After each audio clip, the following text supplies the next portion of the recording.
Hello అండి. Welcome to Swarna the middle class. ఇవాళ మనం చింతాకు గురించి యూజెస్ తెలుసుకుంటూ ఇవాళ మనం చింతాకు పచ్చడిని ఎలా చేసుకోవాలో చూసేద్దాం.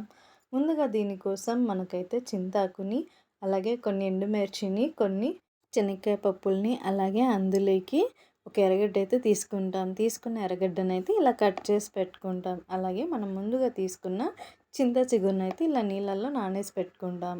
సో ఇప్పుడైతే మనం ప్యాన్ అయితే మనం ముందుగా తీసి పెట్టుకున్న శనక్కాయ పప్పులను అయితే వేసుకొని దోరగా చేసుకుంటాం. ఎప్పుడైనా శనక్కాయ పప్పుల్ని తగ్గించే వేయించుకోవాలి. ఎక్కించి వేస్తే అవి పైన వేగినట్టు ఉంటాయి కానీ లోపల వేగవు. సో ఎప్పుడైనా శనక్కాయ పప్పుల్ని తగ్గించే వేయించండి.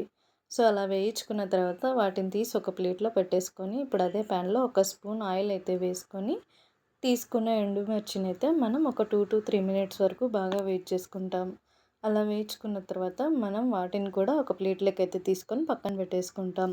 సో ఇప్పుడైతే మళ్ళీ ప్యాన్ పెట్టుకొని అందులోకి మనం నానబెట్టుకున్న చింతాకునైతే అందులోకి వేసుకొని బాగా వేయించుకోవాలి.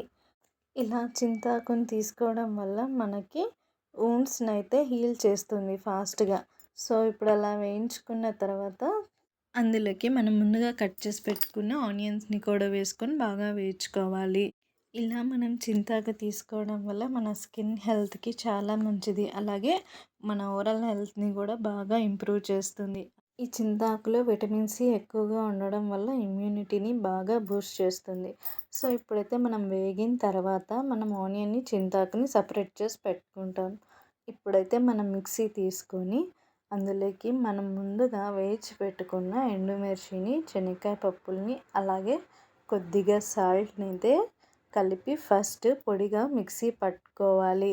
సో ఇలా చింతాకుని మనం తీసుకున్నట్లయితే అది మనకి ఫీవర్ని తగ్గించడానికి కూడా హెల్ప్ చేస్తుంది.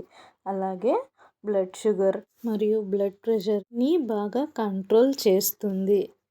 ఇప్పుడైతే మనం చూస్తున్నాం కదా, ఎండుమిర్చిని, శనక్కాయ పప్పుల్ని, అలాగే కొద్దిగా సాల్ట్ని అయితే వేసుకొని ఇలా పొడిగా కొట్టేసుకోవాలి. ఆ తర్వాత మనం ముందుగా వేయించి పెట్టుకున్న చింతాకునైతే అందులోకి వేసుకోవాలి.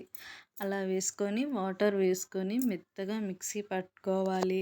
ఈ చింతాకు విషయానికి వస్తే ఇది ఆయుర్వేదంలో చాలా వాల్యూస్ ఉన్న మెడిసినల్ ప్లాంట్ లాగా చూస్తారు. ఇక మనం వీడియోలోకి వచ్చేస్తే ఇలా మిక్సీ అయితే వేసుకొని నీళ్ళు వేసి బాగా మెత్తగా మిక్సీ పట్టేసిన తర్వాత మనం అందులోకి మనం వేయించి పెట్టుకున్న ఆనియన్స్ని అయితే కూడా వేసుకొని ఒక పల్స్ అలా తిప్పితే చాలండి, మనకి చట్నీ అనేది రెడీ అయిపోతుంది. ఎంతో టేస్టీ అయిన చట్నీ అండి. ఒకసారి మీరు కూడా ట్రై చేయండి, ఎలా వచ్చిందో కామెంట్ చేయండి.